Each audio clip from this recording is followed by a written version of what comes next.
গণতান্ত্রিক পদ্ধতিতে অরাজনৈতিক স্টুডেন্ট কাউন্সিল তৈরি এবং রেসিডেন্টস ডক্টর অ্যাসোসিয়েশনের দাবিতে মালদার মেডিকেল কলেজ হাসপাতালে জুনিয়র ডাক্তারেরা এমএসভিপি এবং প্রিন্সিপালের অফিসের সামনে অবস্থান বিক্ষোভ করছেন। 1 ঘন্টা ধরে চলছে এই কর্মসূচি। জুনিয়র ডাক্তারদের অভিযোগ, মালদা মেডিকেল কলেজ হাসপাতালে এতদিন ধরে তৃণমূল পরিচালিত রাজনৈতিক নেতাদের যতক্ষণ না স্বচ্ছ রাজনৈতিক গণতান্ত্রিক পরিবেশ তৈরি হচ্ছে ততক্ষণ পর্যন্ত এই অবস্থান বিক্ষোভ চলবে।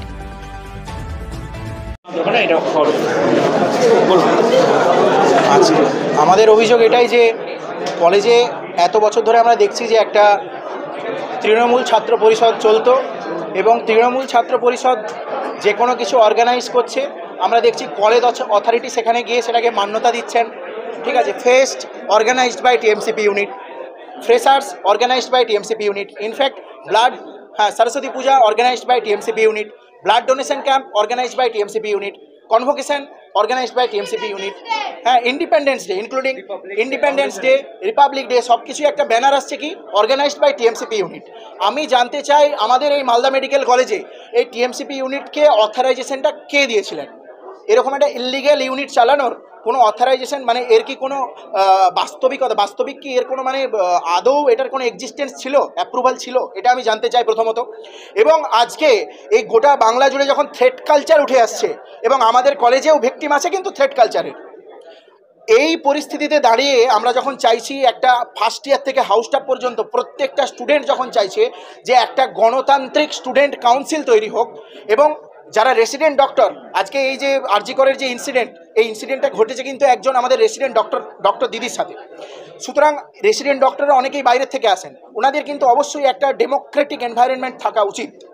তার জন্য ওনারা যেখানে যখন আরডি এর প্রশ্ন তুলছেন, যখন স্টুডেন্ট কাউন্সিলিংয়ের প্রশ্ন আমরা তুলছি, স্টুডেন্ট কাউন্সিল, ঠিক আছে, তখন কিন্তু কলেজ সেটাকে আমাদের মানে অথরিটি সেটাকে আমাদের অ্যাপ্রুভাল দিতে চাইছেন না। কিন্তু ওনারাই এই তৃণমূল যে অর্গানাইজড বাই টিএমসিপি এই অনুষ্ঠান ওই অনুষ্ঠানে ওখানে গিয়ে কিন্তু ফিতে কাটতেন, কেক কাটতেন, মোমবাতি জ্বালাতেন। বাইরের মানুষ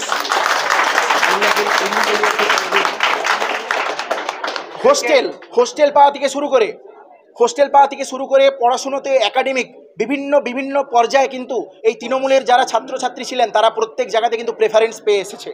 ঠিক আছে, এবং যদি কেউ এর বিরুদ্ধে কথা বলতে যায় তাকে কিন্তু ফেল করানো হয়েছে, তাকে কিন্তু মার খেতে হয়েছে, এরকম অনেক ঘটনা ঘটেছে। তো সেই পরিস্থিতিতে দাঁড়িয়ে আমরা চাইছি একটি গণতান্ত্রিক স্টুডেন্ট কাউন্সিল, যে কাউন্সিলে প্রত্যেকটা এই কলেজের এনভায়রনমেন্ট এমন হওয়া উচিত যেখানে প্রত্যেকটা স্টুডেন্ট নিজের শ্বাস প্রশ্বাস স্বাভাবিকভাবে নিতে পারে, কাউকে ভয় করে নয়, কোনো লবি ধরে নয়। আমরা চাইছি আমাদের কলেজ অথরিটি আমাদের এই অ্যাপলিটিক্যাল অরাজনৈতিক স্টুডেন্ট কাউন্সিলটিকে অ্যাপ্রুভাল দিক, এটুকুই আমাদের দাবি। ঘেরাও না, আমরা এখানে বসে আছি ব্যাস। আমাদের অবস্থান বিক্ষোভ, আমাদের ঘেরাও করার মতো কোনো ক্ষমতাও নেই বা আমাদের ঘেরাও করার মতো কোনো ইন্টেনশনও নেই। আমরা কেবল এখানে বসে আছি, অথরিটি যদি যেতে চায় আমরা শুয়ে যাব, আমাদের ওপর জুতো মারিয়ে চলে যাবে, এটাই আমাদের দাবি। আমার নাম প্রকৃতি মান্না, ইন্টার্ন।